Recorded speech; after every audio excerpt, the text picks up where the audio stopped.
예수님은 33년 동안 사시면서 몸소 체험을 했습니다. 죄인들의 삶도 체험했고 힘들어하고 어려워하는 사람들도 체험했습니다.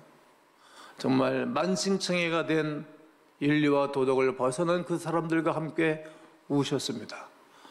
약해서 그리고 부족해서 죄를 지어 현장에서 가나마다 붙잡힌 여인을 향하여 돌로 쳐 죽이려고 할 때 너희 중에 죄 없는 자가 돌로 치라고 다 한두 사람씩 다 현장을 빠져나고 난 다음 나도 너를 정죄하지 아니하노니 가서 다시는 죄를 짓지 말라고.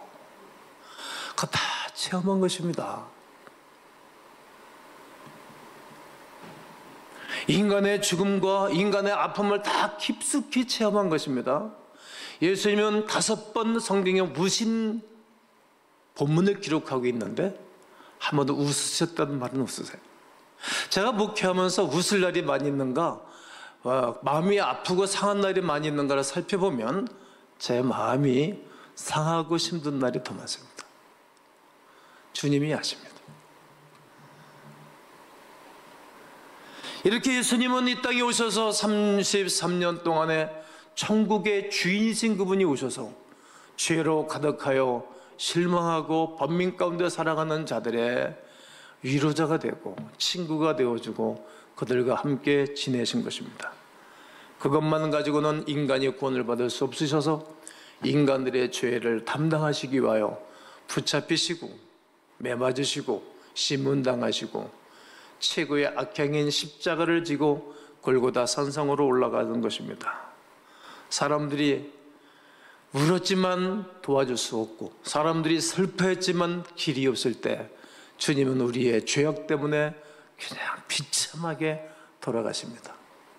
당신이 이 땅에 묘지도 없을 때 아리마대아 사람 요셉의 묘지에 장사가 지난 바 됩니다. 그러나 죄가 없으신 그 주님을 우리 하나님이 성령의 능력으로 부활시켜 주셨습니다. 그 예수 그리스도를 믿는 모든 사람들에게는 그 아들 예수의 이름이 죄를 용서해 주시고 그 아들 예수 그리스도의 피가 있는 사람들에게는 죄사함의 은총을 베풀어 주시는 것입니다. 이 사실을 믿는 자들에게는 하나님의 자녀가 되는 권세를 주신 것입니다. 이 진리를 체험하고 깨달은 바울 사도는 그의 최고의 제자이자 어린 후배에게 디모데에게 이렇게 편지를 써보냅니다. 미쁘다 모든 사람이 받을 만한 이 말이요 그리스도 예수께서 죄인을 구원하시려고 이 세상에 임하셨도다. 그리스도께서 죄인을 구속하시기 위하여 이 땅에 임하심을 선포하는 것입니다. 그 중에 나는 죄인 중에 괴수 우두머리다 이렇게 편지를 쓴 것입니다. 상상해 보십시오. 만약에 우리에게 죄가 없다면 예수 그리스도가 이 땅에 오실 이유가 없었을 것입니다. 만약에 우리가 죄가 없다면 그리스도께서 대신 우리를 위하여 죽으실 필요도 없으셨고 고난의 길과 십자가의 길을 갔을 이유가 없었습니다. 만약에 우리가 죄가 없다면 우리에게는 교회가 필요하지 않을 것입니다. 만약에 우리가 죄가 없다면 목사도 필요하지 않을 것이고 만약 우리에게 죄가 없다면 이 땅에 있는 모든 그리스도인들이 우리와 상관이 없을 것입니다. 그러나 성경은 그렇게 말하지 않지요. 모든 사람이 죄를 범하였으며 하나님의 영광에 이르지 못한다라고 말씀합니다. 모든 사람은 죄인, 의인 하나도 없나니 전혀 없다. 죄의 결과는 사망, 죄의 결과는 죽음만이 기다리고 영원한 심판이 기다리고 있는 것을 성경은 말씀하고 계십니다. 누가복음 19장을 읽으면 한 사람이 소개가 됐지요. 여리고에 살고 있는 삭개오라는 사람입니다. 사회적으로 그는 높은 관직의 사람입니다. 성경은 그를 향하여 부자라고 소개합니다. 그러나 그가 가지고 있던 부와 명예는 영적인 메마름과 갈증을 해소할 수가 없었습니다. 시대적인 상황은 이러합니다. 로마의 식민지를 있을 때 이 사람의 출신 국가는 유대인, 이스라엘 사람입니다. 어쩔 수 없이 그는 이 땅에 태어나서 직업을 가져야 되는데 얼마나 노력을 했겠어요. 요즘도 세무서장 하려면 얼마나 어렵겠어요. 이만큼 공부해서 되겠어요? 또 어쩔 수 없이 자기 나라, 자기 줄에 속해 있는 사람들을 리더로 세우는 거예요. 누구든지 똑같습니다.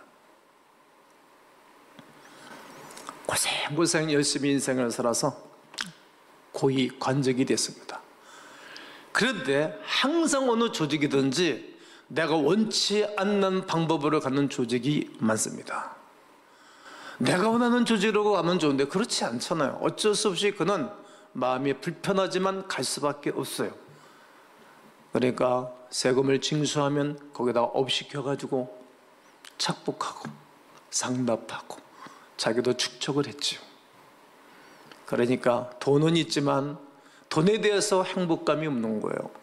돈도 정상적으로 벌었을 때 돈에 대해서 행복감이 있는 것이지, 비정상적으로 돈을 벌면 행복하지 않습니다. 불의한 재물입니다. 그래서 우리 주님은 불의한 재물을 가지고 친구를 사귀라고 말씀하는 것입니다. 그리고 자기는 나는 유대인인데, 야, 내가 로마 사람들한테 소속돼서 어쩔 수 없이 저들에게 속게 산다는 거. 자기에게는 친구가 없는 거예요. 왜요? 원래 성공한 사람은 친구가 많지가 않아요. 자기의 고민을 말할 상대도 없어요. 그리고 사가는 삭개오의 아내가 가출을 했어요. 도망가 버렸어요. 여러분 잘 살펴보면 자수성가하고 성공한 사람들은 성격이 강해요. 엄청나게 강해요. 생각도 마음도 몸도 살아남아야 되니까. 여러분 남편이 성공자들을 모시고 사는 부인들은 우리 저 양반은 저 좋은 거 하나 가지고 살아야 되는 거예요. 그 사람들은 안 바뀌어요. 옆에서 누가 망치로 때려도 안 바뀝니다. 절대로 안 바뀝니다. 왜? 자기에게 세운 철칙이 있는 사람들입니다. 그러니까 얼마나 힘들었겠어. 와이프가 자식이라도 있으면 자식 때문에 남편이랑 살 터인데 애도 안 생긴 거예요. 애가 없어요. 키가 1m 50이 안 된다라고 얘기를 해요. 확실히 모르죠. 역사 속에 있었던 인물이니까.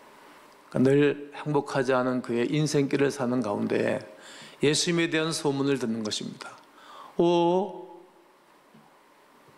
창기도 용서하고 친구를 삼아주시는 분, 그런 분이 있나? 이미 마태 세리가 예수님께 부름을 받고 제자가 돼 있다네. 그 친구가 나한테 상납한 사람인데, 그 사람이 어떤 사람인지 다 아는데 어떻게 마태가, 세리가 예수님의 제자가 되나? 사람들이 다 우습게 여기고 다 비난하는데 그 사람이 어떻게 하나님의 사람이 되고 예수님의 제자가 되나 궁금했어요.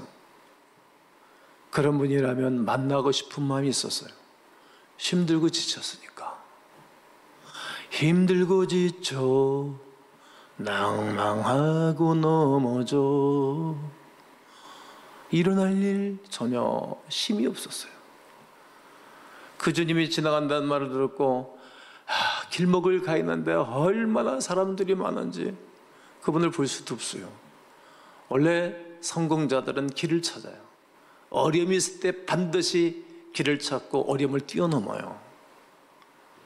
그가 다른 사람들은 다 사람들 틈에 헤매겠지만 높은 뽕나무에 올라갑니다. 그리고 내려다보고 있는 거예요.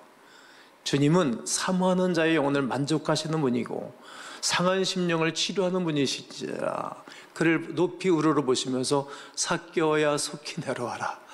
내가 오늘 네 집에 유하여 하겠다. 이 말을 들은 삭개오가 기뻐 줄고 쭉 내려와서 예수님을 환영하고 영접하고 자기 집에 모시는 것입니다.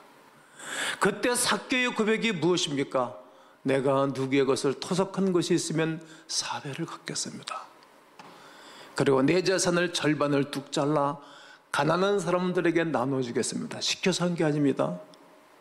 자기를 대접해 주시고 자기를 품어주시고 자기의 죄를 용서해 주시는 그 주님이 너무 좋아. 그는 이러한 고백을 하게 된 것입니다. 예수님께서 이르시되 오늘 구원이 이 집에 이르렀으니 이 사람도 아브라함의 자손임이로다. 인자가 온 것은 잃어버린 자를 찾아 구원하려 함이니라고 말씀하시는 것입니다. 삭개오는 사회적으로 볼 때 돈도 많고 성공한 사람처럼 보였지만 그 마음이 늘 허전했습니다. 허탈했습니다. 허기졌다는 말입니다. 남들은 그를 향해 손가락질을 하고 사람 취급하지 않았습니다. 하지만 예수님은 나와서 삶의 근본적인 문제, 그의 문제 속에 담겨지는 죄악의 문제를 주님은 만지시고 용서해 주신 것입니다. 오늘 예수님께서 우리에게도 찾아오시는 것입니다. 누구에게든지 어떤 부끄러운 일이 있을지라도 찾아오신 주님이, 말씀으로 찾아오시는 주님이 그 말씀 앞에 내 속을 드러내놓고 그리스도를 영접하시면 죄 사함의 은총을 주십니다. 죄인이 변하여 의인으로 변화하는 것입니다. 그 감격이 있는 사람들이 예수 그리스도의 사람들입니다. 죄의 문제는 오직 예수 그리스도만이 해결해 주시는 것입니다. 그 어떤 것도 다른 이름으로는 구원을 얻을 수 없나니 천하인간의 구원을 받을 만한 이름을 우리에게 주신 일이 없는 것입니다. 로마서 5장 8절에 우리가 아직 죄인 되었을 때 그리스도께서 우리를 위하여 죽으심으로 하나님께서 우리에게 대한 자기의 사랑을 확증하셨느니라고 말합니다. 나 때문에 죽으시고 부활하신 예수 그리스도를 믿기만 하면 주님이 용서해 주시는 것입니다. 고백하는 것입니다. 여러분, 그리스도 예수께서 이 땅에 오신 것은 죄인을 불러 구원받기 위함인 줄로 확신합니다. 혹 여러분, 오늘까지 교회 생활하고 믿음 생활하시면서 그 예수님이 오신 목적, 믿는 자에게 생명을 주시고 풍성한 삶을 얻게 하기 위한 이 위대한 사실을 모르는 분들이 계십니까? 아직까지도 얽매여 있고 불편한 분은 계십니까? 그리스도 예수를 발견하는 거예요. 그분 앞에 그냥 솔직하게, 사람들한테 말할 수 없는 일 굉장히 많아요. 죄송하지만 저의 아픔과 어려운 문제들을 사람에게, 누구에게 말을 끌어놓을 수 있는 상대가 많지 않다는 거예요. 누구에게 하겠어요? 사람이 직분 상승이 가면 갈수록 점점 외로워져요.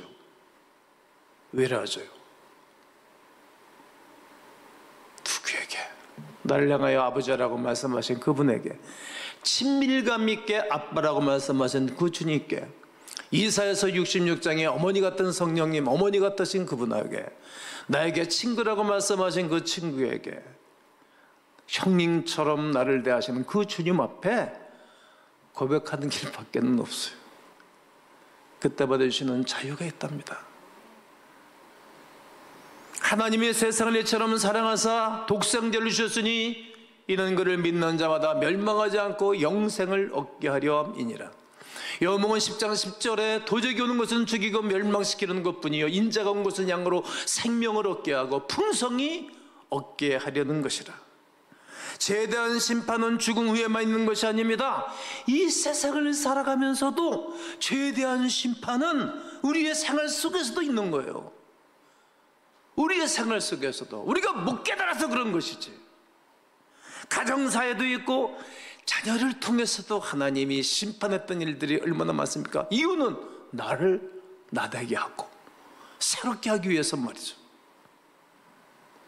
때로는 병으로도, 때로는 사업으로도, 때로는 가정의 불화로도, 때로는 갑자기 생명의 단축한 가족들 때문에 우리가 어려움을 겪고 그러합니다. 제가 6월 달에 설교를 어제 녹음을 뜨면서 하나님이 우리에게 행하신 일들이 많이 있는데 그 중에 어떻게 비유하면 좋을까? 저는 어린 시절 농사 일을 하는 우리 어머니 일을 가끔 도우면서 콩을 털다든지 수수, 조 이런 것을 곡식을 띄우면 말이죠, 이게 안 털리는 것들이 있어요. 그러면 도르깨, 이게 이 자루가 있고 거기다가 세 개 이렇게 나무를, 당나무를 딱 해가지고 말이죠, 이거 도르깨 핀다고. 그거 도르깨질이라 그래요. 일본 말인지 모르겠어요. 도르깨로 팍 때린다고, 땀 흘려가면서. 왜 때려요? 때리는 이유는 껍질을 벗기는 거예요. 껍질이 탁 터지고 나면 속에 콩알미가 툭 튀어나오잖아요. 우리 하나님이 우리를 이 땅에 사는 가운데 도르깨질을 한다고.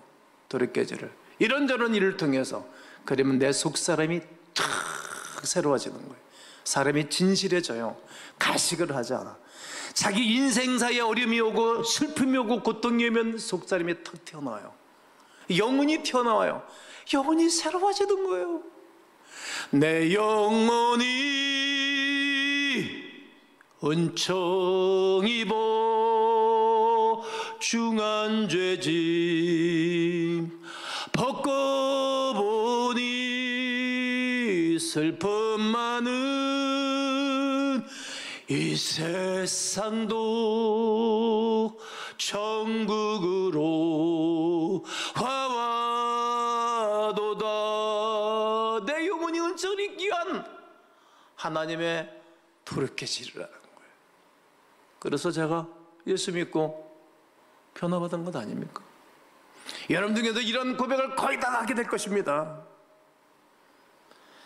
예수 그리스도는 이 땅에 거룩한 백성들이 하나님의 은혜 안에 거하기를 원하기 위하여 예수께서 오신 것이고, 교회를 세운 것이고, 목사를 세운 것이고, 교회 집권자를 세우신 것이고, 여러 기구들을 세워서 이 역사를 오늘도 이루어가고 계신 것을 고백하면 아멘 하시기 바랍니다. 그러나 예수님이 주시는 참 생명은 유구한 생명을 누리는 것입니다. 그의 오른손에는 장수가 있고 그의 왼손에는 부귀가 있나니. 제가 그의 오른손에는, 그러면 여러분은 장수가 있고 그의 왼손에는 부귀가 있다 한번 외치는 거예요. 그의 오른손에는 야나는 사람은 일찍 떠나고 싶다는 얘기죠. 다시요, 다시. 그의 오른손에는, 그의 왼손에는.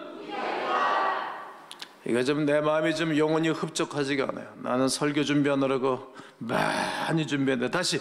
그의 오른손에는, 그의 왼손에는. 네, 여러분, 자녀된 하나님의 사람들에게는 오른손에는 장수가 있고 왼손에는 부귀가 있는 것입니다. 무조건 장수만 하는 것이 아닙니다. 풍성한 삶이 있는 거예요. 풍성한 삶. 한번 아멘 해보세요. 풍성한 삶이 있다. 자, 아멘으로 풍성한 삶을 누립니다. 장수가 있다. 부귀가 있다. 즐겁게 산다. 평강이 넘치는 것입니다. 하나님이 우리에게 영원한 하늘나라 가서 영원한 축복을 누리고 살 거 아닙니까?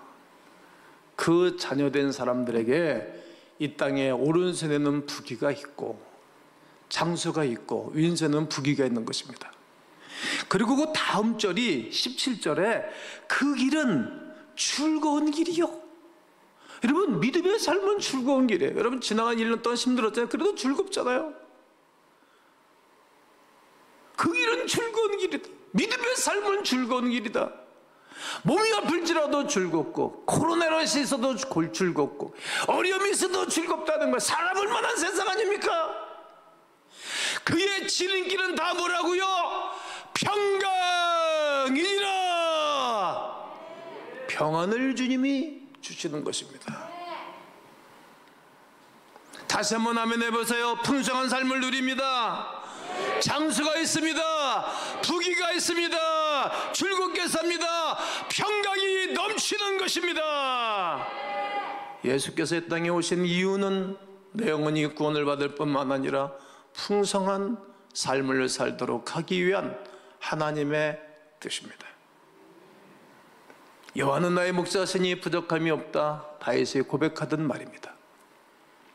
또 지극히 높은 곳에서는 하나님께 영광이요 땅에서는 그를 기뻐하심을 입은 자들의 평강을 주님이 주시는 것입니다.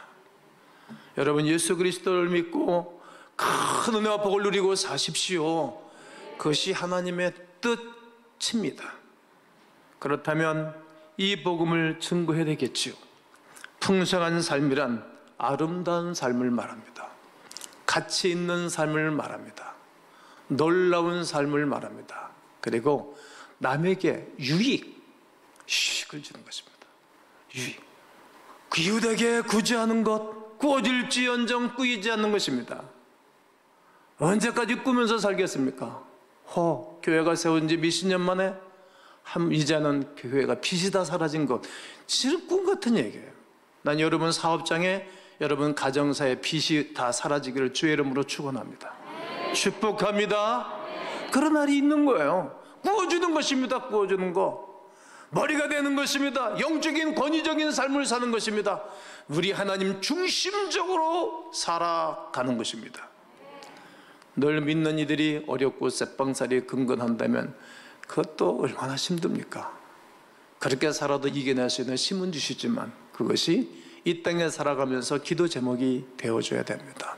벗어나야 됩니다. 사라져야 됩니다. 성경에는 환경의 복도 엄청나게 많은 사람들이 받았습니다. 아브라함은 318명의 군인을 훈련시켜서 자기 조카가 붙잡혀간 데 가서 찾아오는 것입니다. 얼마나 용장스럽고 힘 있는 사람 아닙니까? 이삭은 100배의 복을 받았고 야곱은 20년 만에 거부가 되어 돌아왔고 요셉은 애굽에 있는 모든 재산을 자기가 쓸 수 있는 고난의 사람이 됐습니다. 욥은 거물이 됐고 예수님의 무덤을 제공해드린 아리마다 사람 요셉은 무덤을 드렸습니다. 가요 장로도 부유한 사람이요. 그리고 마가의 다락방 주인공 마가도 부유한 사람입니다. 바울 사도 옆에는 헬라파 귀부인, 유대파 귀부인들이 있었습니다. 다 가난한 사람도 있었지만 부한 사람들이 그를 도왔습니다. 그러니까 그의 사역이 늘 풍성했습니다. 목사는 늘 가난해야 되고 찌질해 살아야 된다는 그런 썩어빠진 생각 버리십시오. 그런 그 사람은 큰 사람이 아닙니다. 대인은 모든 사람을 대인으로 대할 때 나에게도 대인이 되는 것이요, 심중에서도 왕이나 리더를 저주하지 말아라. 그게 네 상으로 돌아온다는 것입니다. 큰 사람은 크게 대하고 자기도 커지는 것입니다. 그것이 하나님의 섭리입니다.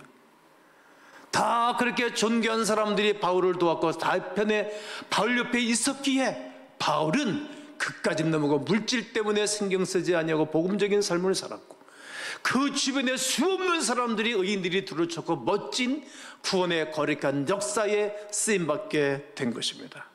여러분, 우리가 하나님의 거룩한 축복과 은혜를 누리면서 선교와 구제, 복음을 증거하는 일에 쓰임받게 되기를 원합니다. 우리의 이웃을 위하여, 우리의 자녀를 위하여, 우리의 자녀 다음 세대들이 이 거룩한 독서에 쓰임받기를 위하여 늘 축복하셔야 합니다. 나는 여러분에게 이러한 축복이 임하기를 원합니다. 디베랴 강해에 주님이 가셨을 때 백성들이 굶주렸습니다. 똑똑한 빌립이 예수님께 이렇게 보고하는 것입니다. 주님, 이 사람들 다 먹이려면 300데나리온이야 떡도 부족합니다. 1년 연봉도 부족하다는 거예요. 1년 연봉. 그러니까 이렇게 저렇게만 말들이 많이 해서 주님이 가만히 계시는 중에 어린 소년이 도시락 하나 딱 내드리는 거예요. 물고기 2마리, 보리떡 5개. 주님이 그를 받고 하늘로 울어버리시며 축복하시고 떼어주라고 명령합니다. 그리고 남은 떡을 다 모아가지고 와라. 버리지 말아라. 명령합니다. 신기합니다. 하나님의 방법이 그런 것입니다. 예수 그리스도의 계산법은 1대 50억도 되고 70억도 되는 것입니다. 인류의 먹거리는 한 분이신 예수 그리스도께서 책임져 주시는 것입니다. 이게 보여되는 것입니다. 다 먹고 거둔 것이 얼마냐? 12강절입니다. 누구 주셨을까요? 어린 소년 준 거예요. 누구 줬다고 생각하세요? 땅에 버렸습니까? 아니에요. 어린 소년에게 준 거예요. 도시락 하나가 12강절이가 됐다는 사실입니다. 이것이 믿음의 사람들의 삶입니다. 그것이 심고 거두는 자의 축복인 것입니다. 젊은 날에 어려서부터 암만 어려워도 여러분, 하나님 앞에 심는 자가 복을 받는 것입니다. 하늘나라의 신령한 복과 땅의 기름진 복을 우리 하나님이 주시기를 원하시는 것입니다. 이로 말미암아 많은 이들이 교회가 뭐냐? 저 집은 웬일이냐? 저 집을 우리가 알지 않느냐? 저 집은 목수의 아들이 아니냐? 목수의 아들 요셉의 아들이 아니냐? 어떻게 저분이 이렇게 놀라운 일을 행하느냐?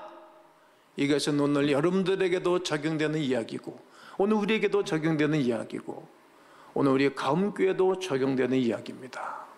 성도 여러분, 예수께서 이 땅에 오신 이유는 죄인을 불러 구원하기 위함이며, 병든 자에게는 의사가 쓸데없는 것처럼 죄인에게 예수님이 필요한 것입니다. 죄가 있다라고 고백하시면 주님은 긍휼을 베풀어 주시고, 나는 죄 없다고 말하면 주님이 슬피 웃으면서 그냥 지나가 버리십니다.